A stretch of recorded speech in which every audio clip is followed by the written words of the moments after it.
How can an ump call everything slightly outside a strike all night, and then when a pitch dots the outside corner, now all of a sudden it's a ball? Yeah, that's a good question, William. So this is kind of, we could have a whole entire episode on umpires. We really could. But look, I'm also not in the camp of wanting robo umpires. I don't want that. I like the human element to it. But what I think needs to happen is umpires need to start being held accountable. And, you know, as a player, myself, when I do something wrong, when I don't do my job well, I have repercussions for that.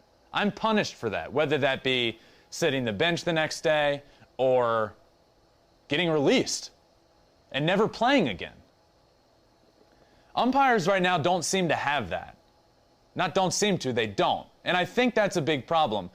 You know, Laz Diaz was behind the plate tonight. He wasn't good on both sides. It was really bad. And you look at the numbers coming into this year, he's one of the worst umpires behind the plate. So do I blame Laz Diaz? No, this is him. But I think we need to start making umpires held accountable. But to answer your question in particular, why can you call pitches all night that are slightly outside? You know, that's one of the most, that's one thing that's changed over the years. You look at pitchers in the past, Greg Maddux, guys that just dot that outside corner. It's tough to call those. Like, you know, umpires have been doing it. We have the benefit of a box on the screen that tells us in real time what is a strike and what isn't. These umpires in the game don't have that. So we're the perfect coach in hindsight. We get hindsight immediately. We know what's going on. We know it's a strike or not. That call, inches off the plate, an inch, 2 inches off the plate, is called 50% of the time, I'd say, honestly. But then I kind of touched on this earlier. That call you're talking about, the top right of the zone from Eovaldi, did it technically clip the strike zone? Yeah. But that call right there is called maybe 5%, 10% of the time. It's an up and away curveball that starts up and away and comes back and catches that corner. That's never going to be called a strike. And if you watch many games, it hardly ever is. So this game in particular is a big talking point because of how crucial of a call it was.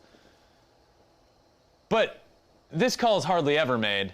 And like I said, Laz Diaz behind the plate doesn't have the benefit of having that box, of knowing when a pitch clips that dot up in the top right corner.